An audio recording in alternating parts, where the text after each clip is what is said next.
activité du matin au soir, 7 jours sur 7, nous ne laissons plus notre cerveau se reposer et ne savons plus où donner de la tête. Dans un monde où tout nous appelle à la distraction, entre autres avec les interruptions non-stop de nos smartphones, que ce soit des notifications, des appels, des mails, des messages, notre capacité à nous concentrer sur une seule tâche en prend un coup. Quand avez-vous travaillé pour la dernière fois vraiment concentré et sans aucune interruption ni distraction? Je vous propose de commencer à méditer sur une formule de performance. Notre efficacité égale à notre potentiel moins les distractions.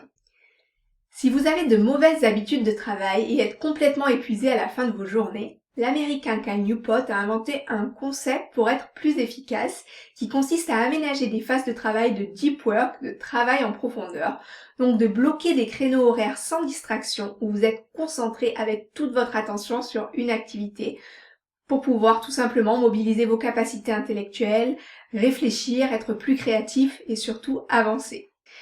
Cette consigne, si évidente soit-elle, fait une véritable différence à la fin de la journée car elle réduit la charge mentale.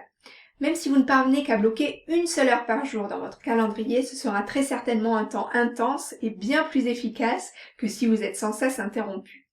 Car j'aimerais aussi attirer votre attention sur le fait qu'être occupé ne veut pas forcément dire être efficace ou productif. Voici donc maintenant la règle d'or de la productivité. Eh bien, tout simplement ce que je donne, les inputs, et ce qui en ressort, output.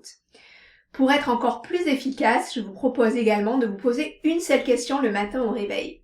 Quelle est ma tâche la plus importante à accomplir aujourd'hui? Connu en anglais comme le MIT, Most Important Task. Cela permet de faire au moins la chose la plus importante dans sa journée. Surtout que dans le monde professionnel, on nous demande de faire le travail de plusieurs personnes.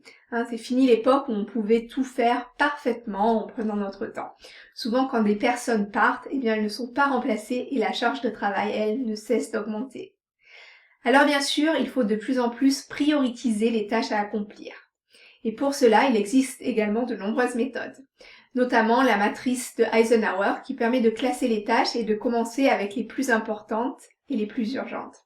Pour ceux qui veulent aller plus loin, je vous conseille de lire le livre de Cal Newport, Rules for Focused Success in a Distracted World.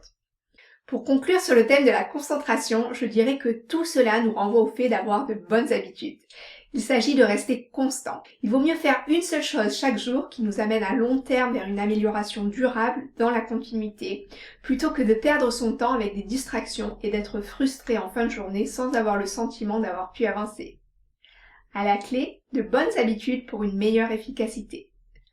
Au niveau des capacités, donc la gestion du temps, la prioritisation pour être efficace et atteindre ses objectifs.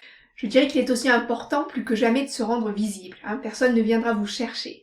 Si la plupart d'entre nous n'aiment pas se mettre en avant par peur de paraître arrogant, la frustration de ne pas être ni vu ni reconnu n'en est pas moindre. Plus encore avec le télétravail, on doit savoir dire ce que l'on fait et démontrer sa valeur ajoutée. Il faut avoir un minimum de visibilité pour ne pas être oublié ou sous-estimé. Simon Sinek conseille la stratégie d'Apple qui consiste à ne pas vendre ce que l'on sait faire, mais à quoi ça sert et en quoi est-ce que l'on croit pour inspirer son environnement. À la clé, un cerveau bien aiguisé.